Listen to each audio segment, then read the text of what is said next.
like to share something that I pulled off of the internet about the importance of pilgrimages, first in the Tibetan tradition. For Tibetans, pilgrimage refers to the journey from ignorance to enlightenment, from self-centeredness and materialistic preoccupations to a deep sense of the relativity and interconnectedness of all life. The Tibetan word for pilgrimage, nekor, means to circle around a sacred place. For the goal of pilgrimage is less to reach a particular destination than to transcend through inspired travel the attachments and habits of inattention that restrict awareness of a larger reality. By traveling to sacred sites, Tibetans are brought into living contact with the icons and energies of Tantric Buddhism. The Neys, that's N-E-Y-S, or sacred sites themselves, through their geological features and the narratives of transformation attached to them, continually remind pilgrims of the liberating power of the Tantric Buddhist tradition. Over time, pilgrimage guidebooks were written, giving instructions to pilgrims visiting the holy sites and accounts of their history and significance. These guidebooks, Neigs, and that's Neyigs, empowered Tibet and its people with a sacred geography, a narrated vision of the world ordered and transformed through Buddhist magic and metaphysics.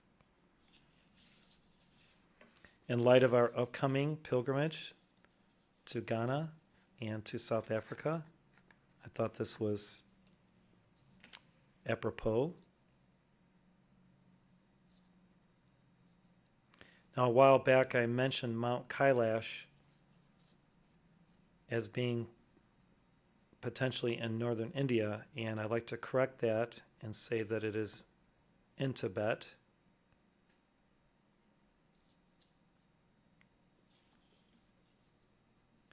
Mount Kailash is a peak in the Gangdis Mountains, which are part of the Himalayas in Tibet.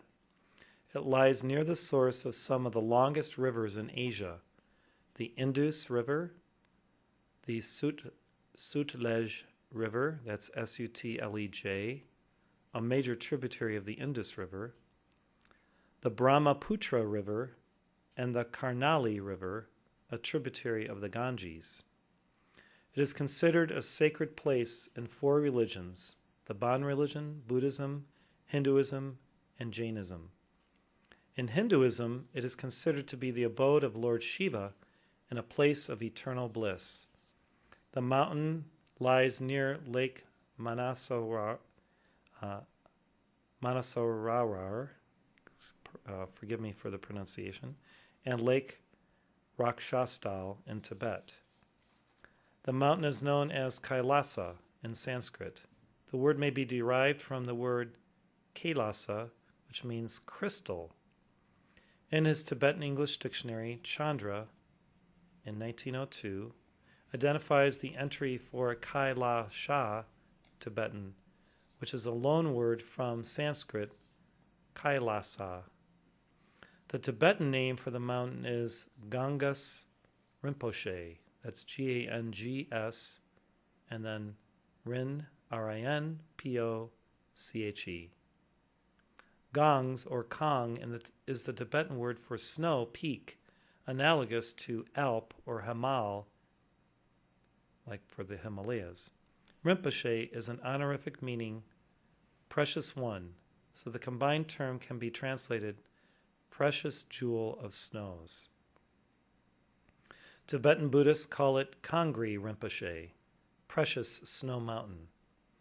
Bon texts have many names: water's flower, mountain of seawater, 9-stacked swastika mountain. For Hindus, it is the home of the mountain god Shiva and a symbol of his power symbol Om. For Jains, it is where their first leader was enlightened.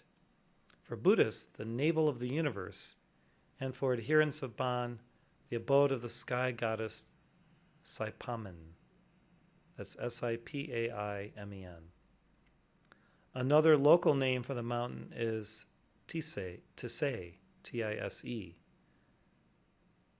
which means mountain, derived from Tise in the Zhangzhung language, meaning water peak or river peak, connoting the mountain's status as the source of the mythical lion, horse, peacock, and elephant rivers, and in fact the Indus, Yarlong, Tsangpo, Dihang, Brahmaputra, Karnali, and Sutlej all begin in the Kailash Lake Manasarovar region. So, Maitreya is associated also with Kailash, or Mount Kailash, or Kailasa.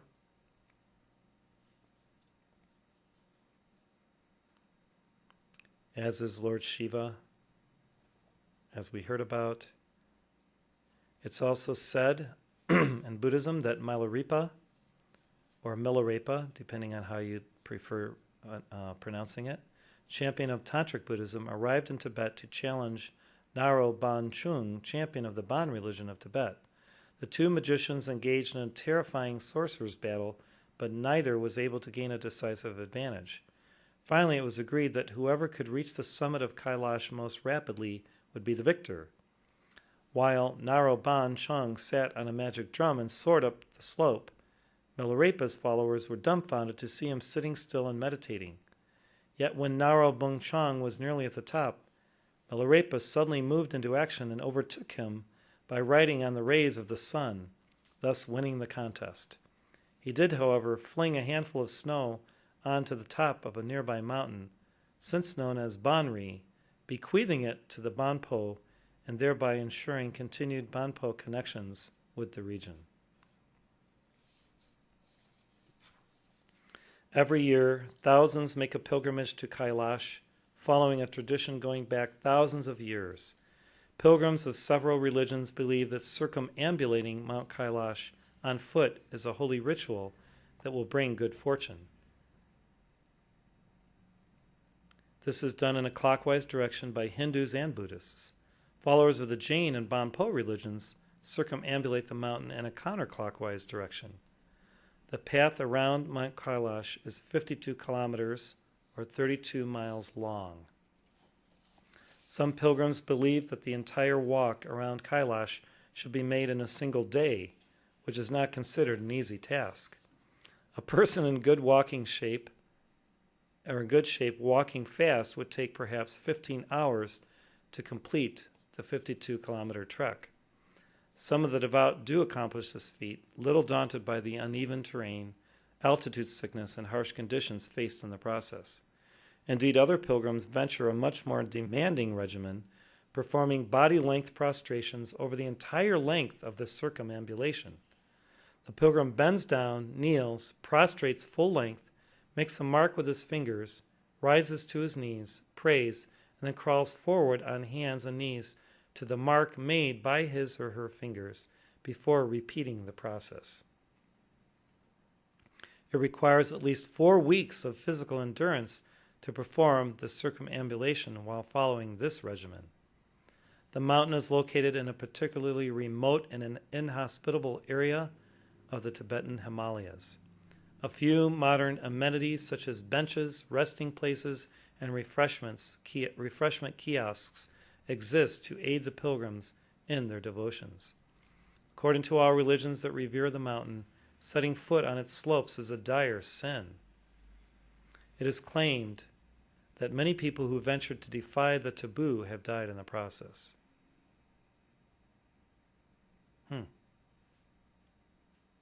Following the political and border disturbances across the Chinese-Indian boundary, pilgrimage to the legendary abode of Lord Shiva was stopped from 1954 to 1978.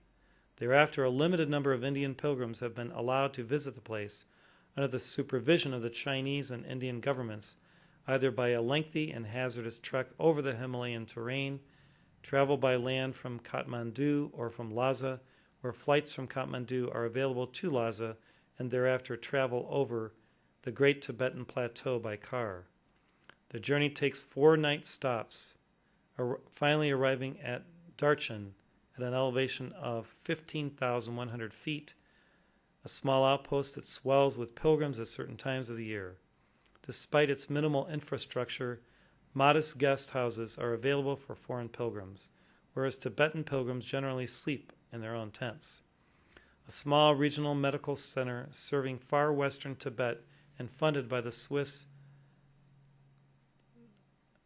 Gari Korsum Foundation was built here in 1997.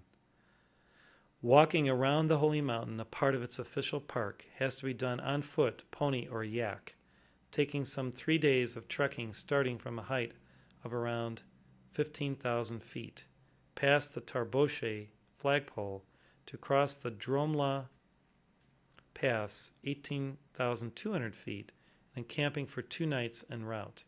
First, near the meadow of Dirapuk Gompa, some 2 to 3 kilometers before the pass, and second, after crossing the pass and going downhill as far as possible.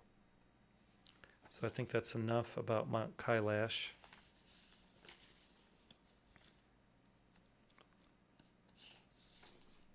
Very interesting. I researched this and got this reading from Wikipedia, the free encyclopedia.